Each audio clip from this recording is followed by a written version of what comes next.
Hello students, in the previous video lecture we discussed about the new chapter chemical thermodynamics.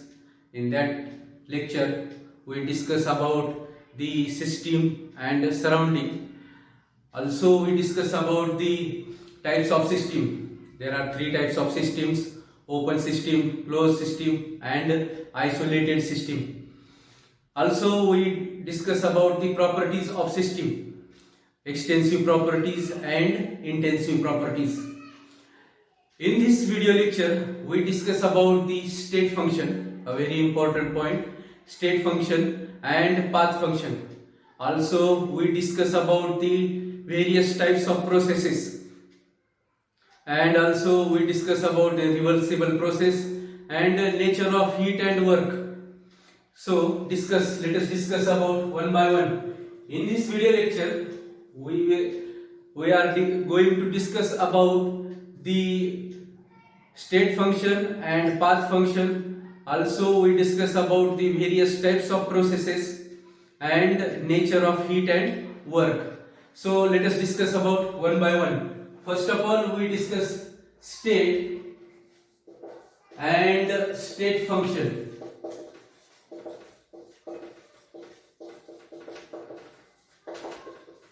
State function म्हणजे काय ते आपण बघणार आहोत. पहिल्यांदा स्टेट म्हणजे काय. इन लास्ट 11वी ला असताना आपल्याला माहिती आहे की स्टेट म्हणजे काय अवस्था असते. पदार्थांच्या तीन अवस्था असतात. Every substance has three states: solid, liquid and gas. in this point or in this case the state we describe or we discuss about the state of the system. सिस्टीमची स्टेट कोणती आहे हे आपल्याला काय करायचे, डिस्कस करायचे.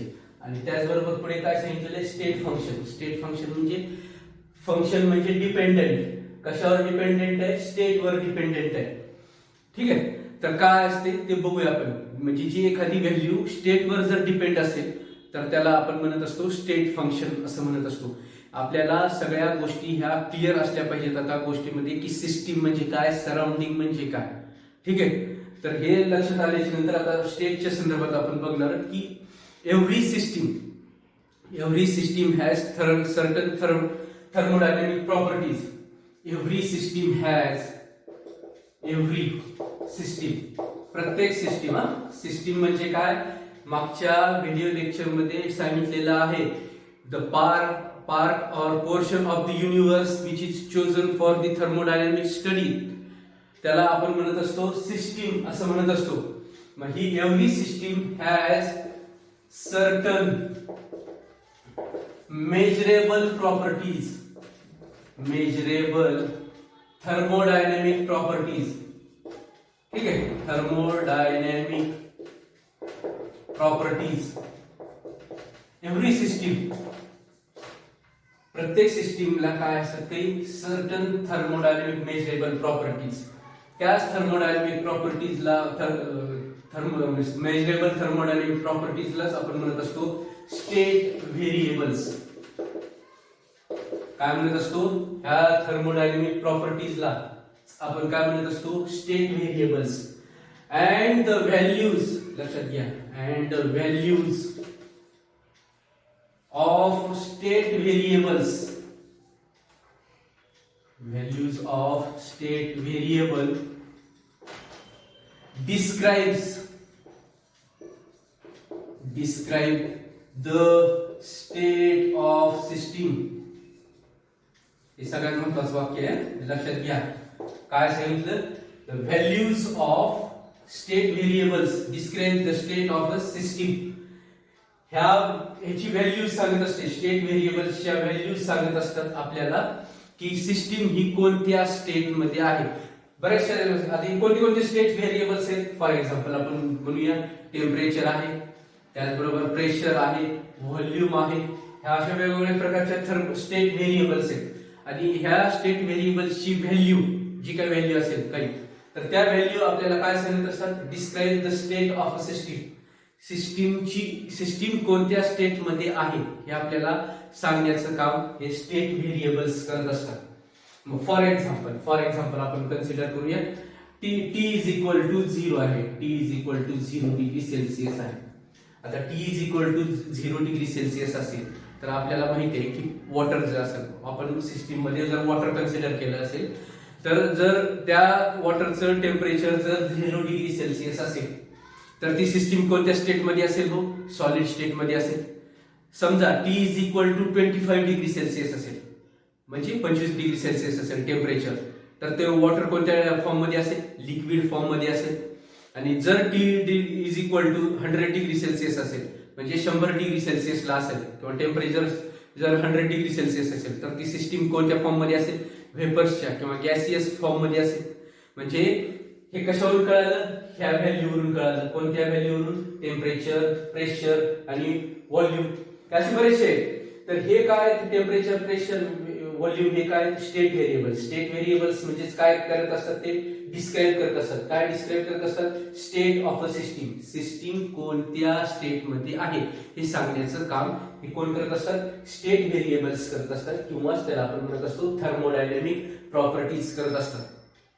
मग ह्या थर्मोडायनॅमिक प्रॉपर्टी, मग जोपर्यंत ह्या व्हॅल्यू कॉन्स्टंट आहे, जोपर्यंत ह्या व्हॅल्यू कॉन्स्टंट आहे तोपर्यंत ती सिस्टीम त्या स्टेट मध्ये कॉन्स्टंट असते किंवा रिमेन इन दॅट स्टेट असते. जोपर्यंत ह्या व्हॅल्यू असतील, फॉर एक्झाम्पल आपण कन्सिडर करूया आता ही एक सिस्टीम आहे, ठीक आहे, आणि ह्या सिस्टीमच्या एका स्टेट मध्ये आहे ती. समजा आपण कन्सिडर करू ही इनिशियल स्टेट मध्ये आहे, ठीक आहे. मग आता ही इनिशियल स्टेट म्हणजे आहे, म्हणजे याच्यामध्ये काहीतरी व्हॅल्यू असतील. हे P1, T1, V1 हे कोणत्या तरी व्हॅल्यू असतील, ह्याच्या फिक्स सर्टन फिक्स व्हॅल्यू असतील. त्या इनिशियल स्टेट मध्ये आहे कोण? सिस्टीम. आणि त्याच्या काहीतरी व्हॅल्यू आहे. मी आता सांगितलेलं होतं टेम्परेचर, प्रेशर, व्हॉल्यूम आहे. तर ह्या व्हॅल्यू काय करत असतात? Values of state variables describe the state of a system. याच्या काहीतरी व्हॅल्यू आहेत. म्हणजे काय व्हॅल्यू आहेत? P1, T1, V1. For example मी तुम्हाला आता सांगितलं, समजा 0 डिग्री सेल्सिअस आहे, तर 0 डिग्री सेल्सिअस म्हणलं असेल तर वॉटरच्या संदर्भात, तर ही कोणत्या फॉर्म मध्ये असेल? सॉलिड फॉर्म मध्ये असणार आहे, ठीक आहे. जोपर्यंत ह्या व्हॅल्यू कॉन्स्टंट आहेत, फिक्स आहेत, तोपर्यंत सिस्टीम सुद्धा किंवा स्टेट ऑफ अ सिस्टीम सुद्धा काय असणार आहे? कॉन्स्टंट असणार आहे. ज्या वेळेस ह्या व्हॅल्यू काय होती? चेंज होती. Change in variables. Change in variable. कोणते व्हेरिएबल? स्टेट व्हेरिएबल, ठीक आहे. Change in state variable. मग त्यावेळेस काय होत असतं? चेंज इन स्टेट होत असतं. Change in state. कोणाची स्टेट? चेंज इन स्टेट सिस्टीमची. सिस्टीमच्या संदर्भात आपण बघूया, इनिशियल स्टेटच्या संदर्भात आहे. मग आता हे काय होईल? हो, व्हॅल्यू चेंज झाल्या. आता value change in variables, value change झाल्या. फॉर एक्झाम्पल P2, V2 आणि हे काय असणार आहे? T2. व्हॅल्यू चेंज झाल्या म्हणजे सिस्टीमची स्टेट सुद्धा काय होणार आहे? चेंज होणार. Change in state. मग हे काय झालं? ह्याला आपण म्हणत असतो फायनल स्टेट मध्ये गेलेली आहे. कोण? सिस्टीम. परत आणखी आपण असे म्हणू शकतो की परत आणखी व्हॅल्यू चेंज केल्या ह्याच्या P3, V3, T3 असं केलं तर आणखी स्टेट काय होणार आहे? चेंज होणार आहे. फॉर एक्झाम्पल सिस्टीम मी सांगितलं वॉटर आहे, वॉटर, ठीक आहे. ह्या ठिकाणी जर टेम्परेचर असेल 0 डिग्री सेल्सिअस असेल तर ह्या ठिकाणी वॉटर कोणत्या फॉर्म मध्ये असणार आहे? सॉलिड फॉर्म मध्ये असणार आहे. आणि इथं जर 25 डिग्री सेल्सिअस असेल टेम्परेचर, ठीक आहे, व्हॅल्यू काय तिथं? इथं 0 डिग्री सेल्सिअस आहे, इथं 25 डिग्री सेल्सिअस आहे. व्हॅल्यू चेंज आहे म्हणजे इथं T1, इथं T2 असं लिहिलेलं आहे, ठीक आहे. त्याचबरोबर इथं कोणत्या फॉर्म मध्ये? वॉटर जो आहे H2O, H2O कोणत्या फॉर्म मध्ये असणार आहे? इथं सॉलिड फॉर्म मध्ये असणार आहे. इथं कोणत्या फॉर्म मध्ये असेल? वॉटर H2O कोणत्या फॉर्म मध्ये असेल? लिक्विड फॉर्म मध्ये असेल. लक्षात येते का? हे एक एक्झाम्पल म्हणून सांगितले. जोपर्यंत ह्या व्हॅल्यू कॉन्स्टंट असतील तोपर्यंत त्या स्टेट मध्ये राहणार आहे सिस्टीम, आणि ह्या व्हॅल्यू चेंज झाल्या की त्या सिस्टीमची स्टेट सुद्धा काय होणार आहे? चेंज होणार आहे ह्या संदर्भात. तर हे झालं आपण. मग आता स्टेट फंक्शन कुणाला म्हणायचं हे आपण बघितलं, चेंज इन स्टेटच्या संदर्भात बघितलं. मग स्टेट फंक्शन कुणाला म्हणायचं ते आपण बघूया. हे लक्षात येते तुम्हाला की सिस्टीमची स्टेट कधी चेंज होत असते? ज्यावेळेस value of the state variables or value of the thermodynamic property change, then the state of the system will be change. मग आता स्टेट फंक्शन कोणाला म्हणायचे, स्टेट फंक्शन आणि त्याचबरोबर आपल्याला काय म्हणायचे, पाथ फंक्शन एक बघायचे आपल्याला, ते आपण काय करणार बघूया. State function and path function आपल्याला बघायचं. स्टेट फंक्शन मग कोणाला म्हणायचं, महत्वाचं आहे खूप. स्टेट फंक्शन आणि पाथ फंक्शन. पहिल्यांदा स्टेट ऑफ द सिस्टीम कळायला पाहिजे आपल्याला, ठीक आहे. स्टेट फंक्शन, मग आता याची डेफिनेशन बघूया. स्टेट फंक्शन, फंक्शन म्हणजे काय मी सांगितलं, डिपेंडंट सांगितलं, इथं हे सांगितलं डिपेंडन्स. कशावर डिपेंडन्स आहे, स्टेट. मग any property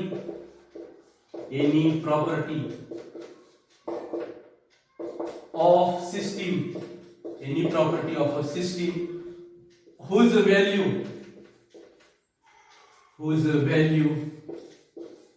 depends upon the current state of system,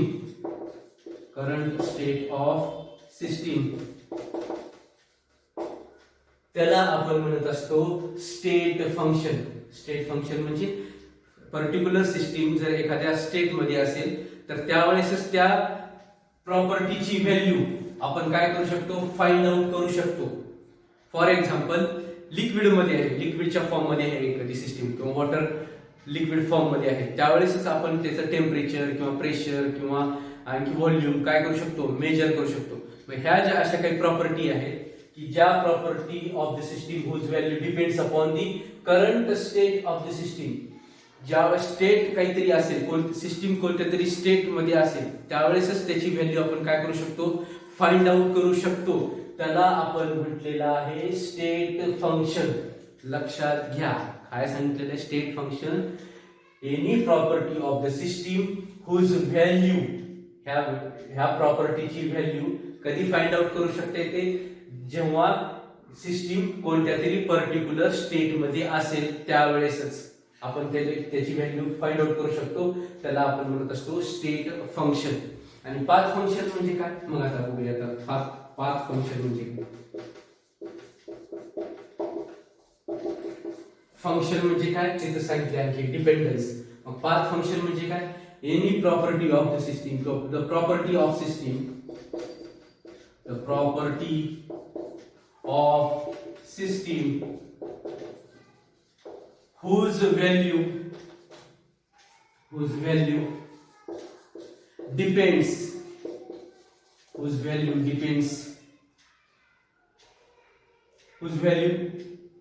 the property of the system whose value depends upon the path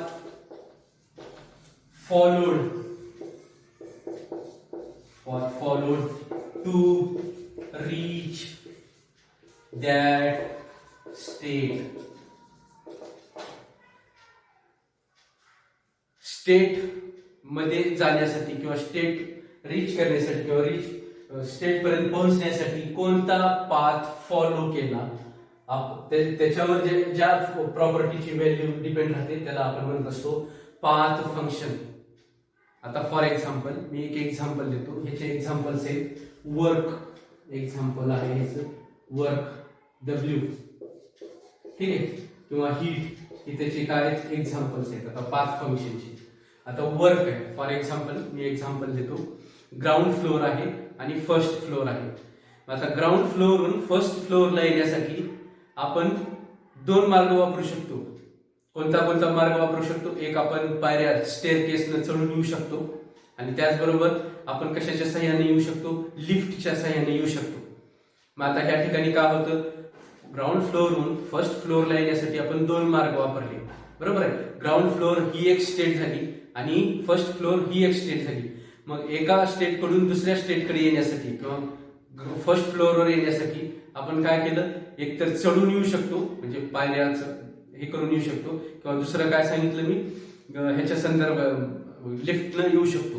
मग आता दोन्ही ठिकाणी काय होतो, जर पायऱ्या आपण चढून आलो तर वर्क ह्या ठिकाणी काय होणार आहे, जास्त होणार आहे. आणि जर लिफ्टनं जर आपण वर आलो फर्स्ट फ्लोअरवर तर काय होणार आहे, आपलं वर्क कमी होणार आहे. ही वर्क ही व्हॅल्यू कशी आहे, पाथ फंक्शन. कोणता पाथ आपण काय केला, फॉलो केला, कशासाठी, फर्स्ट फ्लोअरवर येण्यासाठी. फर्स्ट फ्लोअरवर येण्यासाठी आपण कोणता पाथ फॉलो केला त्याच्यावर ह्या वर्कची व्हॅल्यू काय असते, डिपेंड असते. म्हणून त्याला आपण काय म्हटलेलं आहे, पाथ फंक्शन असं म्हटलेलं आहे. लक्षात येते काय सांगितलं. मग मी काय सांगितलं, जर पायऱ्या चढून जर आलं तर त्या ठिकाणी वर्क आपलं काय होणार आहे, जास्त प्रमाणात होणार आहे. आणि तेच जर आपण कशाच्या सहाय्यानं आलो, लिफ्टच्या सहाय्याने जर आलो तर काय होणार आहे, वर्कची व्हॅल्यू काय होणार आहे, किंवा त्या ठिकाणी वर्क आपलं कमी प्रमाणात होणार आहे. म्हणजे वर्कची व्हॅल्यू कशावर डिपेंड आहे, path followed to reach that state. म्हणून त्याला आपण काय म्हणत असतो, पाथ फंक्शन. आणि स्टेट फंक्शन कोणाला म्हणायचं, पर्टिक्युलर स्टेट असेल त्यावेळेस आपण त्या प्रॉपर्टीची व्हॅल्यू काय करू शकतो, फाइंड आउट करू शकतो. मग आता कोणते कोणते, टेम्परेचर आहे, प्रेशर आहे, व्हॉल्यूम आहे, एन्थाल्पी आहे, असे बरेचसे स्टेट फंक्शन्स आहेत की ह्यांच्या व्हॅल्यू आपण कधी फाइंड आउट करू शकतो, ज्यावेळेस सिस्टीम पर्टिक्युलर स्टेट मध्ये असेल त्यावेळेस. Values can be found out, the property किंवा the values of these property would be found out when the system will be in a particular state. Particular state मध्ये ज्यावेळेस system असेल त्यावेळेस ह्याच्या value काढू शकतो. म्हणून ह्यांना स्टेट फंक्शन म्हणत असतो. आणि पाथ फंक्शन कोणाला म्हणायचं, कोणता पाथ किंवा ज्याची व्हॅल्यू पाथवर डिपेंड आहे, पाथ कोणता फॉलोड केला त्याच्यावर डिपेंड आहे, त्याला आपण काय म्हणत असतो, पाथ फंक्शन असं म्हणत असतो. हे झालं स्टेट फंक्शन्स आणि पाथ फंक्शन्स. आता आपल्याला पुढचा पार्ट बघायचा आहे, टाइप्स ऑफ प्रोसेसेस. बघूया.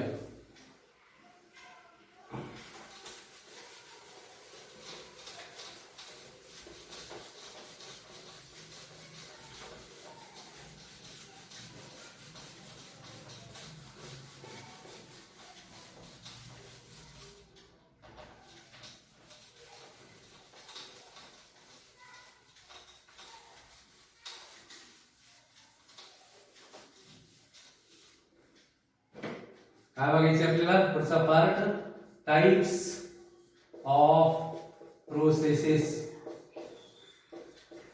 आता प्रोसेसेस म्हणजे काय किंवा प्रोसेस म्हणजे काय नेमकं ते आपल्याला बघायचंय. प्रोसेस म्हणजे काय, the transformation from one thermodynamic equilibrium state to another thermodynamic equilibrium state, त्याला आपण म्हणत असतो प्रोसेस. किंवा one form to another form, the transformation of one form to another form, त्याला आपण म्हणत असतो प्रोसेस असं म्हणत असतो.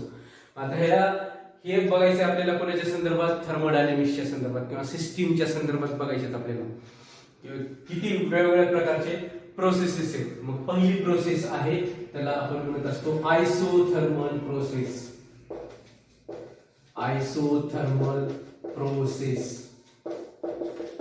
प्रोसेस म्हणजे काय, transformation from one equilibrium thermodynamic equilibrium state to another thermodynamic equilibrium state, त्याला आपण म्हणत असतो प्रोसेस.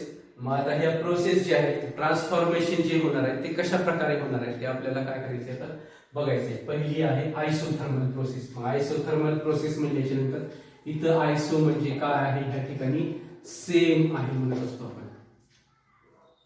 ठीक आहे.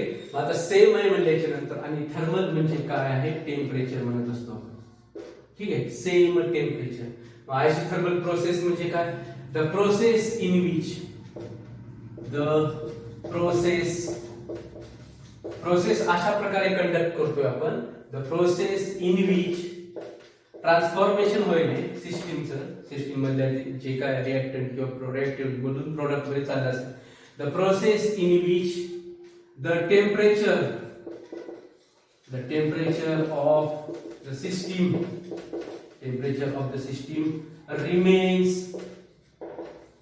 constant, त्याला आपण म्हणत असतो आयसोथर्मल प्रोसेस. अशी प्रोसेस की ज्या प्रोसेस मध्ये टेम्परेचर काय असतं, रिमेन्स कॉन्स्टंट असतं. म्हणजे इनिशियल स्टेटला सुद्धा आणि फायनल स्टेटला सुद्धा काय असणार आहे, टेम्परेचर कॉन्स्टंट असणार आहे. रिएक्टंटचं किंवा प्रोडक्टचं दोन्हीचे टेम्परेचर जर कॉन्स्टंट असेल तर त्याला आपण म्हणत असतो, कसली प्रोसेस म्हणत असतो, आयसोथर्मल प्रोसेस असं म्हणत असतो. The process in which the temperature of the system remains constant, ते जे काय सिस्टीम असणार आहे त्या सिस्टीमचं टेम्परेचर जर रिमेन्स कॉन्स्टंट असेल तर त्याला कोणती प्रोसेस म्हटलेलं आहे, आयसोथर्मल प्रोसेस आहे.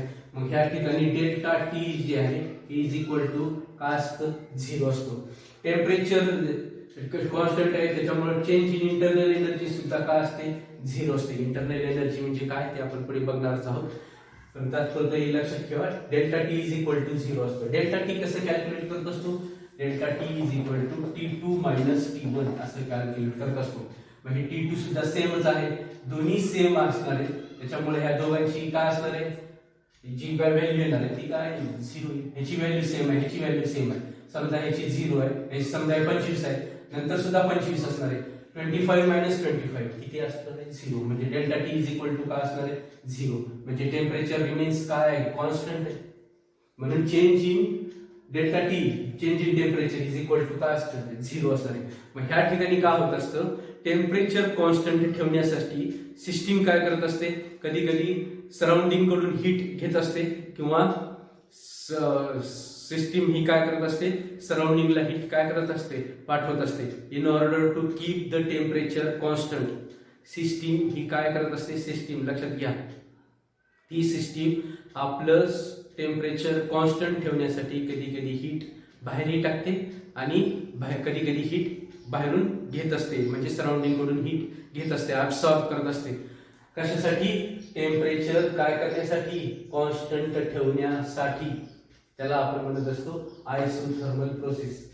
पण टेम्परेचर कॉन्स्टंट असल्यामुळे change in temperature is equal to काय असणार, 0 असणार. दुसरं आहे, दुसरी प्रोसेस आहे आयसोबेरिक प्रोसेस. आयसोबेरिक प्रोसेस. आता ह्या ठिकाणी काय होत असतं, कोणाच्या संदर्भात आहे, सिस्टीमच्या संदर्भात. Isobaric process, the process in which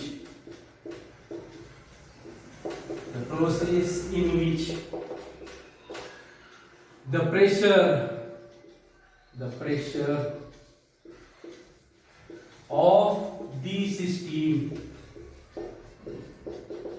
of the system remains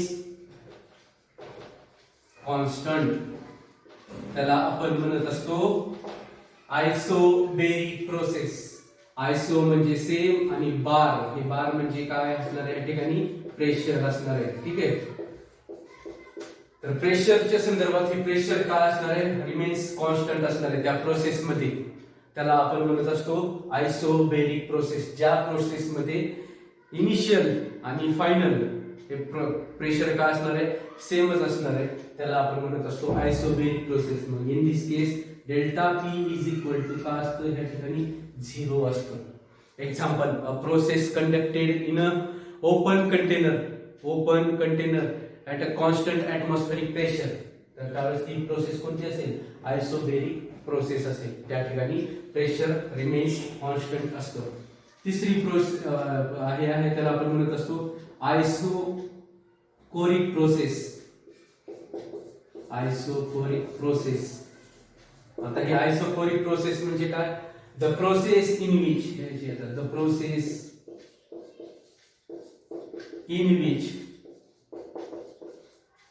the volume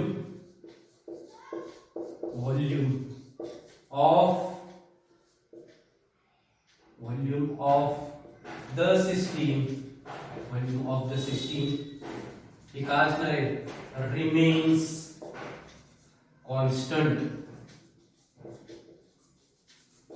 त्याला आपण म्हणत असतो isochoric process. The process conducted in a closed vessel. त्याला आपण म्हणत असतो आयसोकोरिक प्रोसेस. म्हणजे व्हॉल्यूम जे आहे ते व्हॉल्यूम काय असणार आहे, ह्या ठिकाणी कॉन्स्टंट राहणार आहे. इनिशियल जे काय व्हॉल्यूम होतं आणि फायनलला जे काय व्हॉल्यूम असणार आहे ते व्हॉल्यूम काय असणार आहे, कॉन्स्टंट असणार आहे. त्याला आपण म्हणत असतो आयसोकोरिक प्रोसेस. मग ह्या ठिकाणी व्हॉल्यूम कॉन्स्टंट आहे, त्याच्यानंतर delta V is equal to काय असणार आहे, 0 असणार आहे. हे झालं 3 प्रोसेस, आयसोथर्मल, आयसोबेरिक, आयसोकोरिक. आणखी एक आहे चौथी, एडियाबॅटिक process.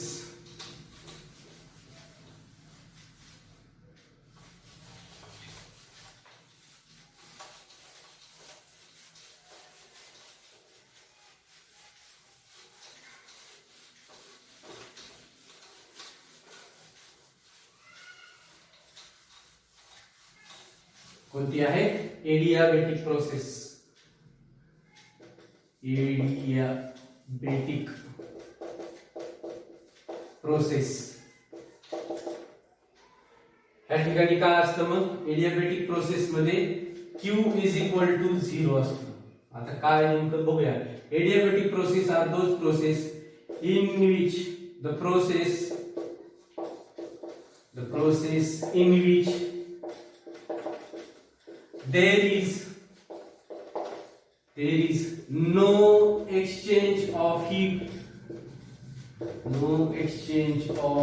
heat between system and surrounding.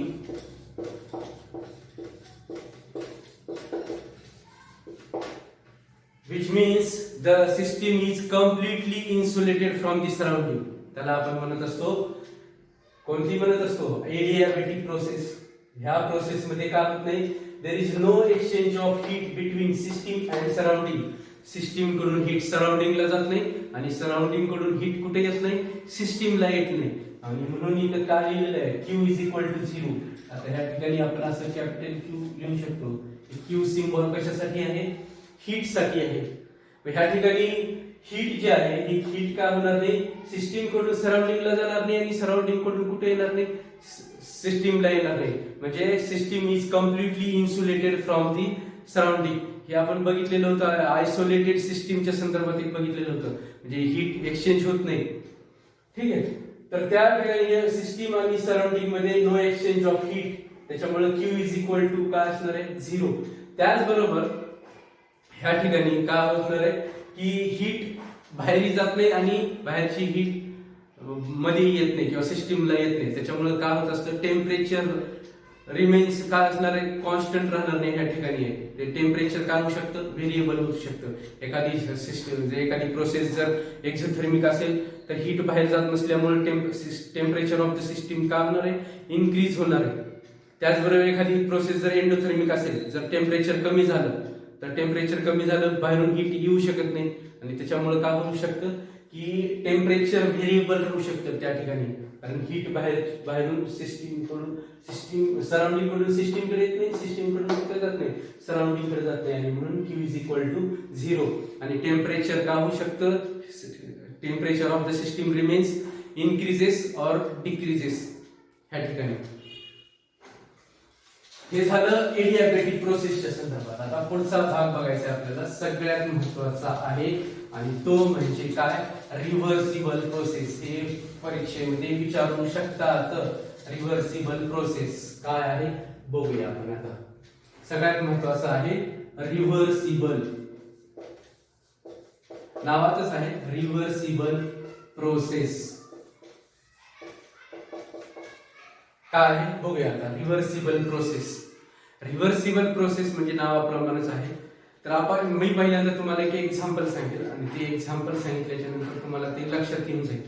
किंवा पहिल्यांदा डेफिनेशन बघूया आपण आणि त्याचं थोडंसं एक्सप्लेनेशन बघूया म्हणजे तुम्हाला ते लक्षात येऊन जाईल. पहिल्यांदा डेफिनेशन बघूया आणि मग थोडंसं मी 1-2 एक्झाम्पल सांगतो तुम्हाला आणि म्हणजे तुम्हाला ते काय म्हणजे लक्षात येऊन जाईल. Reversible process are those process in which, किंवा ह्या ठिकाणी आपण पहिल्यांदा डेफिनेशन बघूया मग पुन्हा एक्सप्लेनेशन बघूया काय असतं. Reversible process are those process in which the driving force reverse process are conducted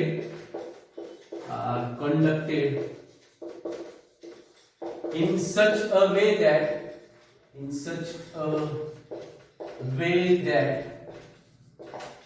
reversible process conducted in such a way that at every stage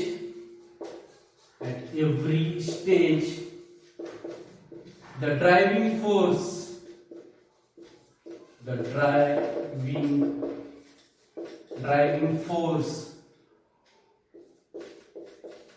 is infinitesimally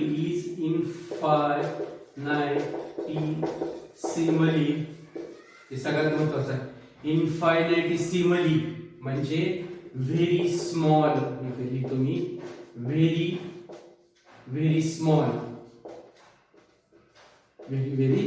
small. त्याला आपण म्हणत असतो इनफायनाइटेसिमली. हे शब्द व्यवस्थित लक्षात ठेवा. काय म्हणलेलं आहे, reversible process are conducted in such a way that at every stage the driving force is infinitesimally greater than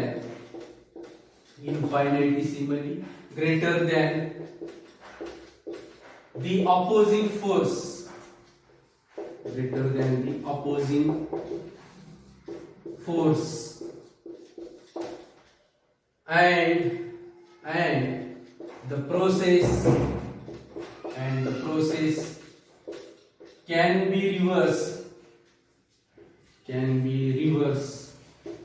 and the process can be reversed by infinitesimally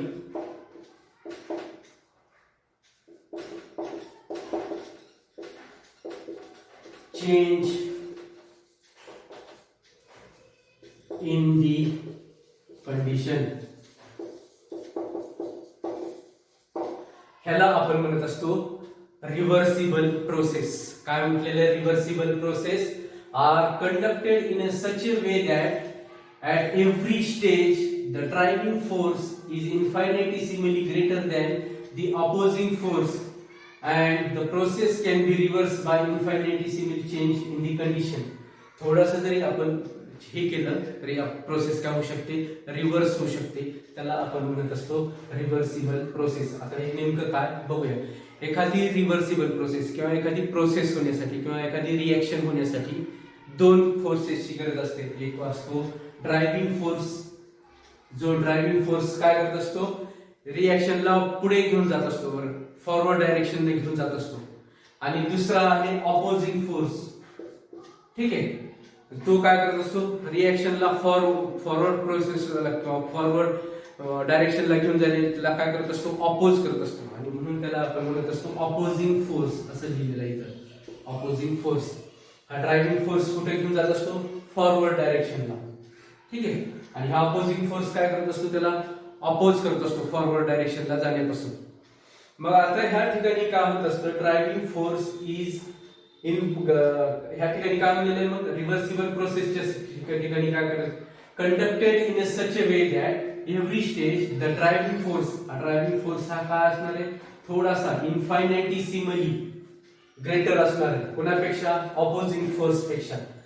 opposing force, ठीक आहे, म्हणजे आता हा ड्रायव्हिंग फोर्स या opposing force पेक्षा काय आहे, थोडासा जास्त आहे, इन्फायनाइटेसिमली ग्रेटर आहे. इन्फायनाइटेसिमली ग्रेटर आहे म्हणल्याच्या नंतर ही रिएक्शन कोणत्या डायरेक्शनला जाणार आहे, फॉरवर्ड डायरेक्शनला जाणार आहे. ह्या दोघांमध्ये थोडासाच फरक आहे, या ड्रायव्हिंग फोर्स मध्ये आणि अपोजिंग फोर्स मध्ये थोडासाच फरक आहे. इन्फायनाइटेसिमली म्हणजे व्हेरी व्हेरी स्मॉल असा फरक आहे. मग आता असा फरक आहे म्हणल्याच्या नंतर काय होतं की मग ही प्रोसेस कशा प्रकारे कंडक्ट केली जाते, infinitesimally greater than the opposing force. हा जास्त असणार आहे कोणापेक्षा, ऑपोजिंग फोर्स पेक्षा. म्हणजे डायरेक्शन ऑफ द रिएक्शन कशी असणार आहे, फॉरवर्ड डायरेक्शनला असणार आहे. आता फॉरवर्ड डायरेक्शनला असल्यामुळं काय होणार आहे की रिएक्शन हे पुढे पुढे जाणार आहे, बरोबर आहे. आणि मग ही प्रोसेस काय करू शकतो आपण, कधीही रिव्हर्स करू शकतो. कधी रिव्हर्स करू शकतो, by infinitesimally change in the condition. मग infinitesimally change in the condition म्हणल्याच्या नंतर ह्या अपोजिंग फोर्सला जर आपण थोडंसं जर आपण हे केलं, इन्क्रीज केलं, तर रिएक्शनचा फ्लो ऑफ द रिएक्शन किंवा डायरेक्शन ऑफ द रिएक्शन ही काय होऊ शकते, रिव्हर्स होऊ शकते. म्हणजेच काय झालं, म्हणजे ही कोणती प्रोसेस आहे, रिव्हर्सिबल प्रोसेस म्हणत असतो आपण. ठीक आहे, आपल्याला कोणत्या डायरेक्शनने हे करायचंय, ह्या ठिकाणी दोन फोर्सेस आहेत, एक ड्रायव्हिंग फोर्स आहे आणि अपोजिंग फोर्स आहे. कोणतीही रिएक्शन होण्यासाठी दोन प्रकारचे फोर्सेस असतात, एक ड्रायव्हिंग फोर्स आणि दुसरा अपोजिंग फोर्स. ड्रायव्हिंग फोर्स आणि अपोजिंग फोर्स मध्ये कसा फरक आहे, इन्फायनाइटेसिमली फरक असला पाहिजे. कोणत्या कंडिशन मध्ये, रिव्हर्सिबल प्रोसेस मध्ये. ड्रायव्हिंग फोर्स आणि अपोजिंग फोर्स मध्ये काय असणार आहे, इन्फायनाइटेसिमली काय असणार आहे, डिफरन्स असणार आहे या दोघांमध्ये. आणि मग हा ड्रायव्हिंग फोर्स थोडासा जास्त असल्यामुळे रिएक्शनची डायरेक्शन जी आहे ती फॉरवर्ड डायरेक्शनला आहे. आणि आपण कधीही त्याला काय करू शकतो, रिव्हर्स करू शकतो. कधी रिव्हर्स करू शकतो, जर अपोजिंग फोर्सला आपण थोडंसं काय केलं, इन्क्रीज केलं, तर हे डायरेक्शन ऑफ द रिएक्शन ही काय होत असते, रिव्हर्स होत असते. आणि फरकच काय आहे थोडा दोघांमध्ये, व्हेरी इन्फायनाइटेसिमल आहे. इन्फायनाइटेसिमल म्हणजे very very small. For example मी एक एक्झाम्पल आहे, हे लक्षात घ्या. चढ आहे, चढ बरोबर आहे का. तर त्या चढाला गाडी आपली 4 व्हीलर काय झालेली आहे, बंद आहे. मग ती गाडी आपल्याला काय करायची आहे, तर ढकलायची आहे पुढे. ढकलायची असल्याच्या नंतर काय असणार आहे, त्याचा फोर्स आणि आपला फोर्स हा काय असणार आहे, थोडाफार सारखाच असणार आहे. किंवा आपला फोर्स जो आहे, ड्रायव्हिंग फोर्स हा काय असला पाहिजे, जास्त असला पाहिजे. म्हणजे गाडी त्या चढावर काय होणार आहे, चढणार आहे किंवा ती बॅरियर काय करू शकणार आहे, पास करणार आहे. जर आपला जर फोर्स थोडासा कमी पडला तर ती गाडी परत काय होणार आहे, रिव्हर्स येणार आहे, पाठीमागच्या साईडला येणार आहे. चढावर आहे, चढ आहे आणि त्या चढावर गाडी बंद पडलेली आहे. गाडी बंद पडल्याच्या नंतर ती गाडी जर आपल्याला ढकलायची असेल तर आपल्याला काय करावं लागेल, आपल्याला त्या फोर्स एवढा जास्त लावा लागेल, ती गाडी काय झाली पाहिजे, चढली पाहिजे. बरोबर आहे का. मग काय होईल, जर आपला फोर्स जर कमी पडला तर ती गाडी काय होणार आहे, मागे येणार आहे. म्हणजे काय होईल या ठिकाणी लक्षात येते की दोघांची फोर्स जर इक्वल असेल, दोघांची फोर्सेस जर इक्वल असतील, ड्रायव्हिंग फोर्स आणि ऑपोजिंग फोर्स, तर ती गाडी कॉन्स्टंट एकाच ठिकाणी राहणार आहे. मग जर आपल्याला पुढे ढकलायचं असेल तर आपला थोडासा फोर्स काय असला पाहिजे, जास्त असला पाहिजे. जर आपला फोर्स कमी पडला तर ती गाडी काय होणार, लगेच रिव्हर्स येणार आहे. ह्या ठिकाणी जर आपण जर थोडासा ऑपोजिंग फोर्स वाढवला तर ती काय होणार आहे, रिएक्शन किंवा जी रिएक्शन की डायरेक्शन ऑफ द रिएक्शन ही काय होणार आहे, रिव्हर्स होणार आहे. तर ह्या अशा प्रकारे रिव्हर्सिबल प्रोसेसच्या संदर्भात आहे. आणखी एक आहे एक्झाम्पल आहे. समजा फॉर एक्झाम्पल एक गॅस, ह्या ठिकाणी ही गॅस आहे, ठीक आहे, हा गॅस आहे आणि हा gas enclose in a cylinder, बरोबर आहे. ह्याच्या ठिकाणी ह्या गॅसचं काहीतरी प्रेशर असणार आहे आणि ह्या गॅसचं प्रेशर असल्यामुळे हा काय होणार आहे, हे पिस्टन जे आहे या ठिकाणी, पिस्टन वरच्या साईडला काय होणार आहे, मूव्ह होणार आहे. आणि त्याचबरोबर हे ऑपोजिंग फोर्स असतो, त्याला आपण म्हणत असतो एक्सटर्नल. जर प्रेशर ऑफ गॅस आणि एक्सटर्नल प्रेशर हे दोन्ही जर सेम असतील तर त्यावेळेस सिस्टीम ही काय असणार आहे, मेकॅनिकल इक्विलिब्रियम मध्ये असते. दोन्ही जर फोर्सेस जर काय असतील, सेम समान असतील तर त्यावेळेस सिस्टीम ही कोणत्या स्टेट मध्ये असते, मेकॅनिकल इक्विलिब्रियम फॉर्म मध्ये असते, स्टेट मध्ये असते. जर आपण हा जर प्रेशर ऑफ गॅस थोडासा जर हे केला, इन्क्रीज केला ह्याच्यापेक्षा, कोणापेक्षा, या एक्सटर्नल प्रेशर पेक्षा, तर काय होणार आहे, गॅसचं एक्सपान्शन होणार आहे. त्या ठिकाणी थोडस गॅस काय होणार आहे, एक्सपान्शन होणार आहे. म्हणजे हा जो पिस्टन आहे, पिस्टन म्हणजे ह्याच्यावरचं जे वजन ठेवलेलं आहे ते थोडस काय करणार, वर उचललं जाणार आहे. ठीक आहे. जर ह्याच्या प्रेशर ऑफ गॅस जर काय असेल, थोडस जास्त असेल आणि जर एक्सटर्नल प्रेशर जर थोडं ह्याच्यापेक्षा, प्रेशर ऑफ गॅस पेक्षा जर जास्त असेल तर काय होईल, त्या ठिकाणी काय होईल, म्हणजे कॉम्प्रेशन होईल. म्हणजे हे काय होईल, कॉम्प्रेशन होईल. बरोबर आहे का. म्हणजे रिव्हर्स झालेली आहे. जर एक्सटर्नल प्रेशर आपण थोडस इन्फायनाइटेसिमली थोडस काय केलं, आपण इन्क्रीज केलं तर, म्हणजे रिव्हर्सिबल प्रोसेस ही कशी होत असते, are conducted in such a way that, कसं कंडक्ट करायचंय, ड्रायव्हिंग फोर्स हा का असला पाहिजे, इन्फायनाइटेसिमली ग्रेटर दॅन कोणापेक्षा, ऑपोजिंग फोर्स पेक्षा. आणि प्रोसेस ही काय होत असते, रिव्हर्स होत असते. कधी, जर इन्फायनाइटेसिमली चेंज इन दी कंडिशन जर इन्फायनाइटेसिमली जर आपण जर ऑपोजिंग फोर्स जर थोडासा इन्क्रीज केला तर काय होणार आहे, प्रोसेस काय होणार आहे, रिव्हर्स होणार आहे. म्हणजे ही काय झालं, रिव्हर्सिबल प्रोसेस आहे. ह्याचे काही फीचर्स आहेत, फीचर्स ऑफ रिव्हर्सिबल प्रोसेस. आता ती कोणती कोणती फीचर्स आहेत ते आपण बघूया. पहिला फीचर्स आहे की ड्रायव्हिंग फोर्स आणि ऑपोजिंग फोर्स या दोघांमध्ये काय असणार आहे, इन्फायनाइटेसिमली काय असणार आहे, डिफरन्स असणार आहे. The driving force and opposing force are differ bye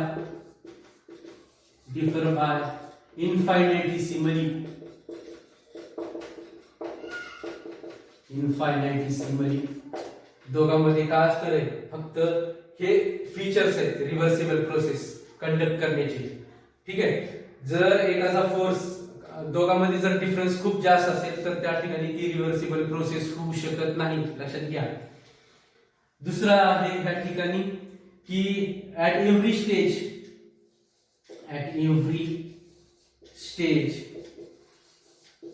the system is in mechanical equilibrium. Mechanical equilibrium with surrounding असणार आहे.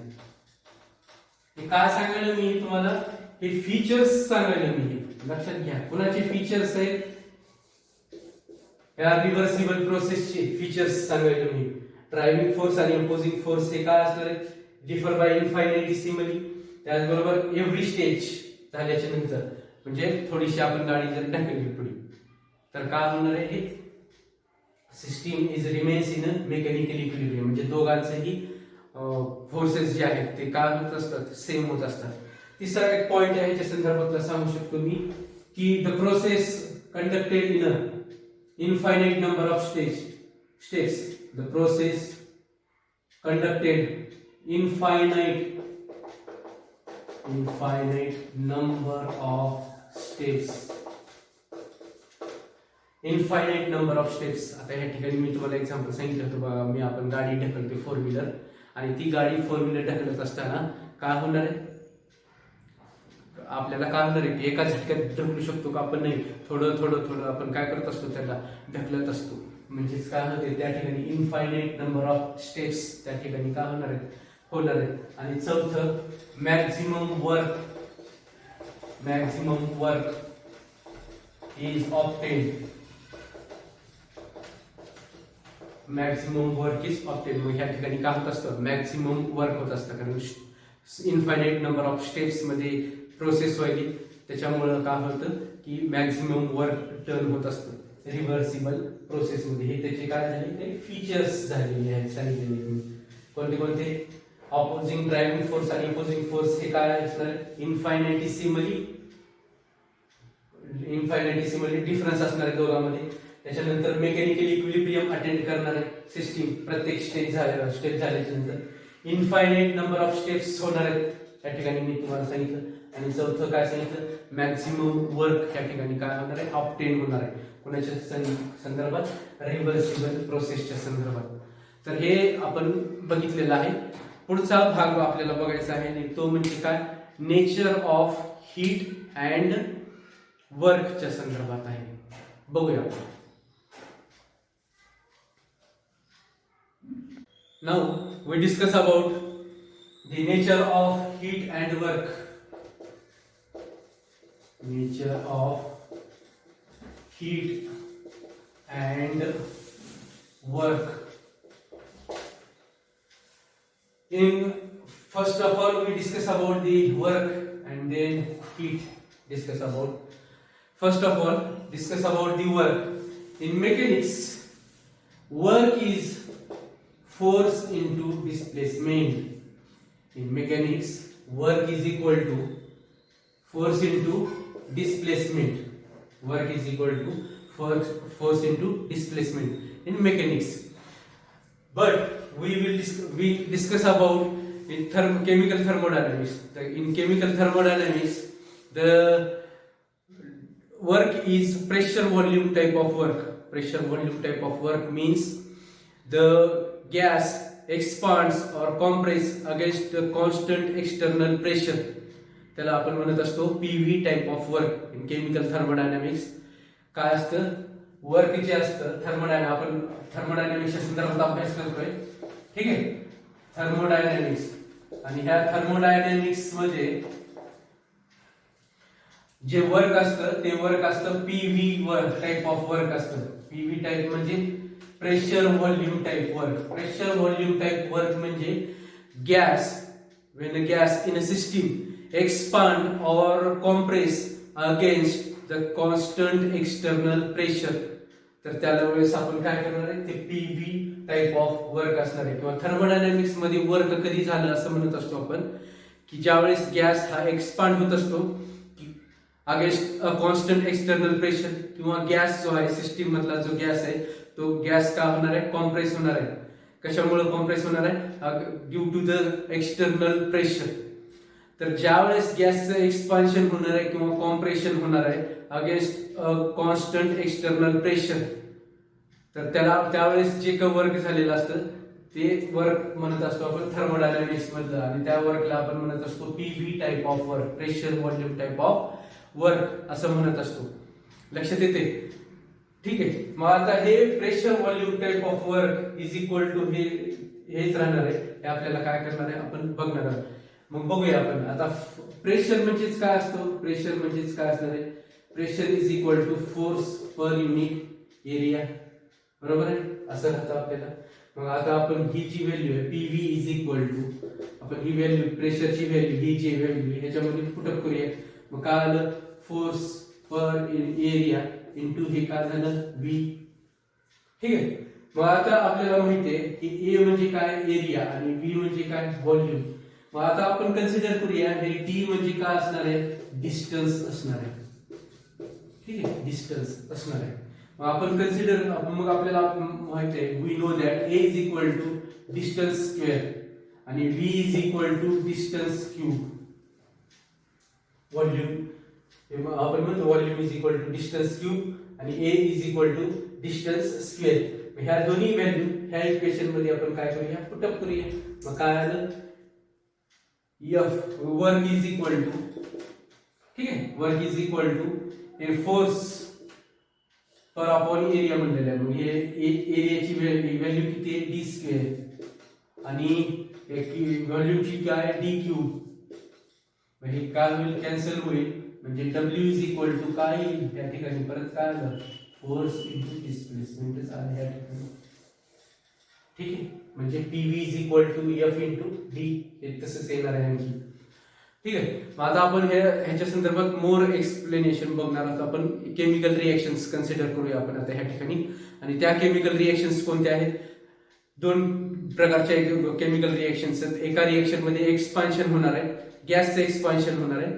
ठीक आहे. मी आताच तुम्हाला सांगितलं की थर्मोडायनामिक्स मध्ये वर्क कधी होत असतं, ज्यावेळेस गॅसचं एक्सपान्शन होत असतं किंवा गॅसचं कॉम्प्रेशन होत असतं अगेन्स्ट कॉन्स्टंट एक्सटर्नल प्रेशर, त्यावेळेसच थर्मोडायनामिक्स मध्ये वर्क झालं, आपण हे असं म्हणत असतो. मग ह्या ठिकाणी आपल्याला आता बघा, आपण हे जे बघितलेलं आहे इक्वेशन, हे इक्वेशन बघितल्याच्या नंतर आपण त्याला आपण केमिकल रिएक्शनच्या संदर्भात बघणार आहोत. हे लक्षात आलं. हे कधी असतं, हे W is equal to F into D mechanics मध्ये, फोर्स इंटू डिस्प्लेसमेंट. मग केमिकल थर्मोडायनामिक्स मध्ये आपल्याला प्रेशर वर्क हे कसं असतं, pressure volume type of work असतं. मग आता आपण हे केलं, हे pressure volume type of work म्हणजे फोर्स इंटू डिस्प्लेसमेंट असतं. ते आपण काय केलं या ठिकाणी प्रूव्ह केलं. Pressure is equal to force upon area असतं. ठीक आहे. मग फोर्स अपॉन एरिया म्हणल्याच्या नंतर हे ए असं पण आपण कन्सिडर लिहू शकतो ह्याला ए. ठीक आहे. हे असं लिहू शकतो आपण त्याला. ठीक आहे. मग तिथं काय आलं, मग ह्या व्हॅल्यू पुटअप केल्या मी. प्रेशरची व्हॅल्यू या ठिकाणी काय केली, फोर्स अपॉन एरिया. एरियाची व्हॅल्यू हे D is equal to distance square आणि बी ची व्हॅल्यू काय, डिस्टन्स क्यूब. या दोन्ही व्हॅल्यू ह्या इक्वेशन मध्ये पुटअप केल्या तर आपल्याला हे काय भेटलेलं आहे, pressure type of work, pressure volume type of work is equal to force into डिस्प्लेसमेंटच भेटलेलं आहे. मग आता पुढचा भाग बघायचा आहे, रिएक्शनच्या संदर्भात आपण काय करायचंय, रिएक्शनच्या संदर्भात आपण बघणार आहोत. बघूया मग आता वर्कच्या संदर्भात कशा प्रकारे एक्सपान्शन होतं आणि कशा प्रकारे कॉम्प्रेशन होणार आहे. एक दोन रिएक्शन बघणार आहोत. वर्क कधी होतं लक्षात घ्या, ज्यावेळेस थर्मोडायनामिक्स मध्ये वर्क कधी होणार आहे, ज्यावेळेस गॅसचं एक्सपान्शन झालं आणि कॉम्प्रेशन झालं. गॅसच का, कारण गॅसेस हे का होत असतात, कॉम्प्रेस किंवा एक्सपांड होत असतात. सॉलिड किंवा लिक्विड हे एक्सपांडिंग होत नाहीत आणि कॉम्प्रेसिव्ह होत नाहीत, हे लक्षात घ्या. तर मग आता हे दोन रिएक्शन आपण काय करणार बघणार आहोत, दोन प्रकारच्या ह्याच्यामध्ये. पहिल्यांदा आहे एक रिएक्शन आहे decomposition of H2O2 to H2O2 giving rise to, आपल्याला काय भेटणार आहे 2H2O प्लस O2 आपल्याला भेटणार आहे. ठीक आहे. रिएक्शन बॅलन्स आहे. मग ह्या ठिकाणी हा H2O2 हा काय असतो, लिक्विड. हा सुद्धा काय असतो, लिक्विड. आणि हा O2 हा काय असणार आहे, गॅस असणार. मग ह्या ठिकाणी हे बघा, इथं काय होत असतं, ह्या ठिकाणी इथं H2O2 आहे. ठीक आहे, H2O2. मग हा H2O2 म्हणल्याच्या नंतर हे काय, बिफोर द रिएक्शन आहे. ठीक आहे, बिफोर रिएक्शन असणार आहे. आणि आफ्टर रिएक्शन झाल्याच्या नंतर या ठिकाणी हे काय येतं, हे आपण या ठिकाणी हा पिस्टन आहे. ठीक आहे, मग हे का होईल, नंतर रिएक्शन झाल्याच्या नंतर, डिकम्पोजिशन झाल्याच्या नंतर, बिफोर रिएक्शन नंतर, हे आफ्टर रिएक्शन लिहिलं मी आता या ठिकाणी. हे आफ्टर रिएक्शन लिहिल्याच्या नंतर या ठिकाणी काय होणार आहे, हे काय होईल या ठिकाणी एक्सपान्शन झालेलं आहे, कारण हे H2O आहे आणि त्याचबरोबर हे काय ठिकाणी O2 प्रोड्यूस झालेला आहे, हा गॅस प्रोड्यूस झालेला आहे. त्याच्यामुळे हे काय झालेलं आहे या ठिकाणी, हे पिस्टन जे आहे हे पुढच्या वरच्या साईडला काय झालेलं आहे, लिफ्ट झालेलं आहे. मग ह्या ठिकाणी आपण काय म्हणत असतो, लक्षात घ्या, ह्या ठिकाणी ह्या गॅसनं किंवा हे काय झालेले आहे, ह्या ठिकाणी हे एक्सपान्शन झालेलं आहे. म्हणजे ही सिस्टीम आहे, एवढी ही काय आहे सिस्टीम, ह्या सिस्टीमचं काय झालं, ह्या सिस्टीम मधलं ह्या गॅस आहे ह्या ठिकाणी काय झालंय, प्रोड्यूस झालं. हा गॅस प्रोड्यूस झाल्यामुळे गॅसचं काय ह्या ठिकाणी काय झालेलं आहे, एक्सपान्शन झालेलं आहे. एक्सपान्शन झालेलं आहे, कशाशी एक्सपान्शन झालेलं आहे, against a constant external pressure. ह्या ठिकाणी हा कॉन्स्टंट एक्सटर्नल प्रेशर राहणार आहे या ठिकाणी. तर ह्या प्रेशर एक्सटर्नल प्रेशरच्या काय झालेलं आहे, अगेन्स्ट एक्सपान्शन झालेलं आहे. मग एक्सपान्शन झाल्यामुळं ही जे काय सिस्टीम आहे, ही सिस्टीम काय करत असते, एक्सपान्शन झाल्यामुळं एनर्जी काय होणार आहे या ठिकाणी, एनर्जी लूज होणार आहे या ठिकाणी, लॉस किंवा एनर्जीचा लॉस होणार आहे या ठिकाणी, कुणाचा, सिस्टीमचा. ठीक आहे, कशामुळे सिस्टीमचे एनर्जी लॉस झालेली, कारण ह्या सिस्टीमनं काय केलेलं आहे, एक्सपान्शन झालेलं आहे. एक्सपान्शन झालेलं आहे आणि एक्सपान्शन झाले, पण कशाशी एक्सपान्शन झालेलं, अगेन्स्ट कॉन्स्टंट एक्सटर्नल प्रेशर. आणि हे जे काय पिस्टन आहे, हे वजन आहे थोडंसं, हे काय केलेलं आहे, लिफ्ट केलेलं आहे, उचललेलं आहे वर. आणि वर उचलल्यामुळे ह्या सिस्टीमची एनर्जी काय ठिकाणी, या ठिकाणी काय झालेली आहे, लॉस झालेली आहे. म्हणजे वर्क किती झालं, जेवढी एनर्जी लॉस झाली, energy loss is equal to काय असणार आहे, वर्क डन असणार आहे या ठिकाणी. ह्या रिएक्शनच्या संदर्भात कोणतं, decomposition of H2O2 giving rise to H2O plus काय भेटलेलं आहे आपल्याला O2 हा काय ठिकाणी या ठिकाणी गॅस आहे. म्हणजे जेवढी एनर्जी लॉस झाली तेवढं काय ठिकाणी ह्या ठिकाणी काय झालेलं आहे, वर्क डन झालेलं आहे. दुसरी रिएक्शन बघूया. मग आता दुसरं ह्याच्या संदर्भात एक्झाम्पल बघूया. HCl आहे, ठीक आहे, गॅस फॉर्म मध्ये, आणि परत काय आहे या ठिकाणी NH3 आहे, हा सुद्धा काय गॅस आहे. तर हे दोघांची रिएक्शन झाल्याच्या नंतर आपल्याला काय भेटलेलं आहे, NH4Cl. हा कोणत्या फॉर्म मध्ये आहे, सॉलिड फॉर्म मध्ये आहे. आता सॉलिड फॉर्म मध्ये म्हटल्याच्या नंतर ह्या ठिकाणी रिएक्शन काय होईल, पहिल्यांदा बिफोर रिएक्शन काय होत असते इथं बघूया आपण आता. ठीक आहे, बिफोर रिएक्शन इथे काय होणार आहे, हे आणि हे जे आहे हे पिस्टन आहे, हे वजन आहे थोडंफार, हे मूव्ह होत असतं. जसं गॅस एक्सपांड झालं, कॉम्प्रेस झालं, म्हणजे इथे हे काय आहे, NH3 आणि हे प्लस काय आहे या ठिकाणी HCl. हे दोन्ही काय गॅस फॉर्म मध्ये, हे काय बिफोर रिएक्शन. ठीक आहे, बिफोर रिएक्शन. आता कॉम्प्रेशन झाल्याच्या नंतर किंवा रिएक्शन झाल्याच्या नंतर ह्या ठिकाणी काय होईल, ह्याचं कन्व्हर्जन कशामध्ये झालं, NH4Cl तयार झालेलं आहे, NH4Cl. आणि ह्या कोणत्या फॉर्म मध्ये, सॉलिड फॉर्म मध्ये. म्हणजे काय झालं, गॅसेसचं रूपांतरण सॉलिड फॉर्म मध्ये झालं. म्हणजे काय झालं या ठिकाणी कॉम्प्रेशन. हे कधी आहे, P एक्सटर्नल, बरोबर आहे का, P एक्सटर्नल. आणि हे या ठिकाणी पिस्टन आहे, हे पिस्टन मूव्ह होत असतो, सांगितलेलं. मग कॉम्प्रेशन झालं, म्हणजे ह्या ठिकाणी इथं हे काय झालेलं आहे, कॉम्प्रेशन झालेलं आहे. कॉम्प्रेशन झाल्याच्या नंतर ह्या ठिकाणी वर्क झालेलं आहे. कुठून वर्क झालेलं आहे, सराउंडिंग न वर्क कुठं केलेलं आहे, सिस्टीम वर केलेलं आहे. आणि ह्या ठिकाणी कुठं झालेलं होतं, सिस्टीम कडून वर्क कुठं झालेलं होतं, सराउंडिंग कडे झालेलं होतं. इथं काय झालेलं आहे, सराउंडिंग कडून वर्क कुठं झालेलं आहे, सिस्टीम वर झालेलं आहे, कॉम्प्रेशन झालेलं आहे. मग ह्या ठिकाणी एनर्जी काय होणार आहे, हे काय आफ्टर रिएक्शन, आफ्टर रिएक्शन. मग ह्या ठिकाणी एनर्जी काय होणार आहे, कॉम्प्रेशन झाल्यामुळे एनर्जी गेन होणार आहे. आणि कितीही जेवढी एनर्जी गेन केलेली असेल तेवढी एनर्जी इज इक्वल टू काय असणार आहे, वर्क डन असणार आहे. या ठिकाणी हे केमिकल रिएक्शनच्या संदर्भात मी तुम्हाला अगोदर सांगितलेलं आहे की केमिकल थर्मोडायनॅमिक्स मध्ये वर्क डन हे कधी होत असतं, गॅसचं एक्सपान्शन झालं किंवा गॅसचं काय झालं, कॉम्प्रेशन झाल्याच्या नंतर. मग ह्या ठिकाणी हे दोन रिएक्शनच्या संदर्भात आपण बघितलेलं आहे. आणि ह्या ठिकाणी कुठून सराउंडिंग कडून वर्क कुठं झालेलं आहे, सिस्टीमकडे झालेलं आहे. म्हणजे त्याच्यामुळे एनर्जी गेन झालेली आहे. आणि energy gain is equal to काय असतं, वर्क डन असतं. जर कोणतीही हीट जर ट्रान्सफर झाली नाही, कोणतीही हीट ट्रान्सफर झाली नसेल तर energy gain is equal to काय असणार आहे, वर्क डन असणार आहे. आणि ह्या ठिकाणी सुद्धा जेवढी एनर्जी लॉस झाली तेवढीच काय असणार आहे, वर्क डन. इथं एनर्जी लॉस झाली आणि इथं एनर्जी गेन का बरं झाली. इथं मी अगोदर सांगितले एनर्जी लॉस का बरं झाली, कारण एक्सपान्शन झालेलं आहे गॅसचं अगेन्स्ट कॉन्स्टंट एक्सटर्नल प्रेशर. आणि हे जो पिस्टन आहे, हा पिस्टन हा लिफ्ट केलेला आहे, उचललेला आहे. ज्यावेळेस आपण काही एखादी वस्तू उचलतो त्यावेळेस आपण एनर्जी खर्च करतो, म्हणजे एनर्जी लॉस होणार आहे ह्या ठिकाणी. आणि म्हणून हे ठिकाणी काय झालेलं आहे, energy loss is equal to काय असतं, वर्क डन ह्या ठिकाणी. आणि इतर ह्या ठिकाणी काय झालेलं आहे, सराउंडिंग कडून वर्क कुठं झालेलं आहे, सिस्टीम कडे झालेलं आहे. ठीक आहे, कॉम्प्रेशन झालेले हे गॅस फॉर्म मध्ये होते आणि ते कोणत्या फॉर्म मध्ये, सॉलिड फॉर्म मध्ये आहे. तर या ठिकाणी एनर्जी गेन झाली आणि energy gain is equal to काय असतं, वर्क डन असणार आहे. मग हे बघितल्याच्या नंतर पुढचा भाग बघायचा आहे आपल्याला. आणि तो पुढचा भाग म्हणजे काय, हे बघितलं आपण वर्कच्या संदर्भात. आता nature of heat, nature of heat मध्ये काय, ही वर्क कधी कसं झालं, सिस्टीम कडून सराउंडिंग कडे, सराउंडिंग कडून सिस्टीम कडे झालेलं आहे. आता हीटच्या संदर्भात नेचर ऑफ हीट बघणार आपण. पुढचा भाग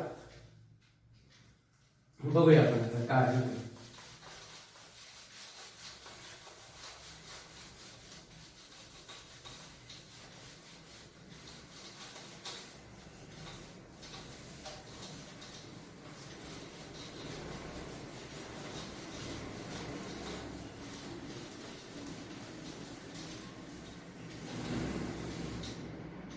नेचर ऑफ हीट म्हटलेलं आहे या ठिकाणी.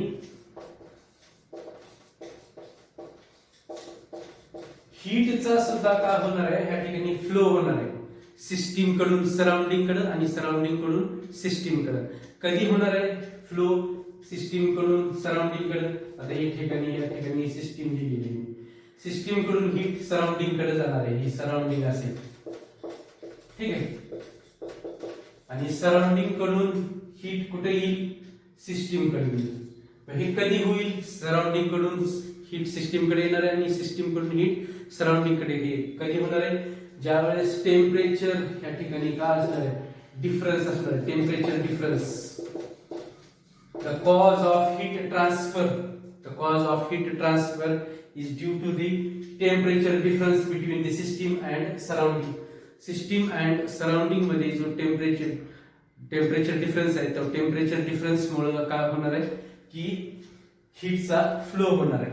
मग आता आपल्याला हे फ्लो झाल्यामुळे किंवा वर्क झाल्यामुळे सराउंडिंग कडून सिस्टीम कडे किंवा सिस्टीम सराउंडिंग कडून सिस्टीम कडे वर्क आणि हीट झाल्यामुळे साइन कन्व्हेन्शन्स काय होणार आहेत किंवा त्यांची साइन कन्व्हेन्शन काय होणार आहे. जर सिस्टीम कडून सराउंडिंग कडे हीट ट्रान्सफर झाली तर साइन कन्व्हेन्शन्स काय राहणार आहे, क्यूचं, क्यू डिनोट करतो, हीट क्यू ने डिनोट करत असतो.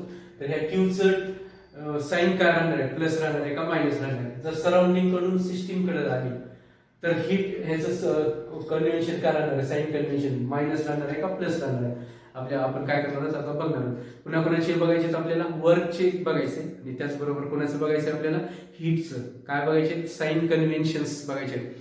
Sign conventions of heat and work. कशासाठी बघायचे साइन कन्व्हेन्शन, मी अगोदरही सांगितलेलं होतं. ज्यावेळेस दोन्ही वर्कच्या वेळेस वर्क जर सिस्टीम कडून सराउंडिंग कडे झालं, आता असं आपण बघितलेलं होतं कोणतं, expansion of gas, decomposition of H2O2. ठीक आहे, आणि सराउंडिंग कडून सिस्टीम कडे झालं त्यावेळेस कोणतं होतं, NH3 + HCl giving rise to NH4Cl. तर आणि हे वर्कच्या संदर्भात त्यावेळेस काय झालेलं होतं, सराउंडिंग कडून वर्क सिस्टीमवर झालेलं होतं. मग त्यावेळेस साइन कन्व्हेन्शन्स काय राहतात, कुणाची, वर्कची आणि त्याचबरोबर हीटची सुद्धा. हीट ट्रान्सफर होत असते, मी तुम्हाला सांगितलं कशामुळं, टेम्परेचर डिफरन्स असल्यामुळे. मग आता आपण बघूया, मग ह्या ठिकाणी साइन कन्व्हेन्शन्स बघायचे आपल्याला. कोणाकोणाचे साइन कन्व्हेन्शन्स बघायचे? हीट अँड वर्कचे. कशामुळे साइन कन्व्हेन्शन्स? कारण हे सिस्टीम आणि सराउंडिंग कडे ह्याचं काय होणार आहे? एक्सचेंज होणार आहे आणि त्याच्यामुळं त्यांचे साइन कन्व्हेन्शन्स आपण बघणार आहोत. या ठिकाणी मी सेंटरला मी लिहिलेला आहे या ठिकाणी सिस्टीम. ठीक आहे. आता सिस्टीम कडून वर्क ही बाकीचा भाग हा काय असतो? सराउंडिंग असतो. हे लक्षात घ्या, एरो लक्षात घ्या. सिस्टीम कडून वर्क जर सराउंडिंग कडे झालेला असेल, ठीक आहे, तर त्यावेळेस वर्कची व्हॅल्यू ही काय असते? -W असते. ठीक आहे. आणि ज्या वेळेस सराउंडिंग कडून वर्क कुणावर झालेला असेल? सिस्टीम वर झालेला असेल, त्यावेळेस व्हॅल्यू ही काय असते? W+ असते व्हॅल्यू. आणि इकडे काय असतं? हे सराउंडिंग. काय आहे? सराउंडिंग. साइन कन्व्हेन्शन्स आपण काय बघतोय? साइन कन्व्हेन्शन्स कोणाकोणाचे? वर्क W अँड हीट हे काय? Q. मग काय लक्षात घ्या, सिस्टीम कडून जर वर्क कोणावर झालेला असेल? सराउंडिंग वर, तर वर्कची व्हॅल्यू काय असते? मायनस, निगेटिव्ह साइन राहणार आहे. आणि जर सराउंडिंग कडून वर्क कोणावर झालेला असेल? सिस्टीम कडून झालेला असेल, तर वर्कची व्हॅल्यू काय होते? पॉझिटिव्ह असते. हे कधी होणार आहे? हे एक्सपान्शनच्या वेळेस, गॅस एक्सपान्शनच्या वेळेस. आणि हे कधी होणार आहे? सराउंडिंग कडून वर्क सिस्टीम वर हे कधी होणार आहे? कॉम्प्रेशनच्या वेळेस. आता आपण बघितलेलं होतं. ह्याच्या संदर्भात काही न्यूमरिकल्स आहेत ते आपण पुढे बघणारच होते, त्यावेळेस तुम्हाला आणखी ते लक्षात येऊन जाईल. त्याचबरोबर आता आणखी दुसरे हीटच्या संदर्भात. आता सराउंडिंग कडून हीट जर सिस्टीमला आली तर त्यावेळेस व्हॅल्यू काय राहणार आहे? प्लस राहणार आहे. कुणाची? हीटची. एखादी वस्तू आपल्याला जर भेटली किंवा एखादी हे झालं तर काय होणार आहे? पॉझिटिव्ह राहणार आहे. मग या ठिकाणी काय? Positive plus system. ठीक आहे. आणि सिस्टीम कडून हीट जर सराउंडिंगला गेलेली असेल, एरो बघा, हे एरोचे डायरेक्शन बघा, त्याच्यावरून तुम्हाला लक्षात येऊन जाईल. सिस्टीम कडून जर वर्क हीट जर ट्रान्सफर झाली कुठं? सराउंडिंगला, तर त्यावेळेस काय असणार आहे? -Q. आणि इकडे काय? सराउंडिंग. सराउंडिंग ही लार्ज राहणार आहे, बरोबर आहे. मग सिस्टीम कडून आपल्याकडून एखादी गोष्ट गेली तर त्यावेळेस काय असतं? लॉस झाला आपण म्हणत असतो, आणि निगेटिव्ह आहे या ठिकाणी. ठीक आहे. तर हे साइन कन्व्हेन्शन्स बघितलेले आहेत आपण. कोणाचे? हीट अँड वर्कचे. त्याच्या अगोदर आपण काय बघितलेलं होतं? Nature of heat and work बघितलेलं होतं. वर्क कधी होत असतं थर्मोडायनामिक्स मध्ये? ज्यावेळेस गॅसचं एक्सपान्शन होत असतं किंवा कॉम्प्रेशन होत असतं. तर अशा प्रकारे आपण हा एवढा पार्ट बघितलेला आहे. पुढचे जे पॉइंट्स आहेत ते आपण नेक्स्ट व्हिडिओ लेक्चर्समध्ये बघणार आहोत. थँक्यू.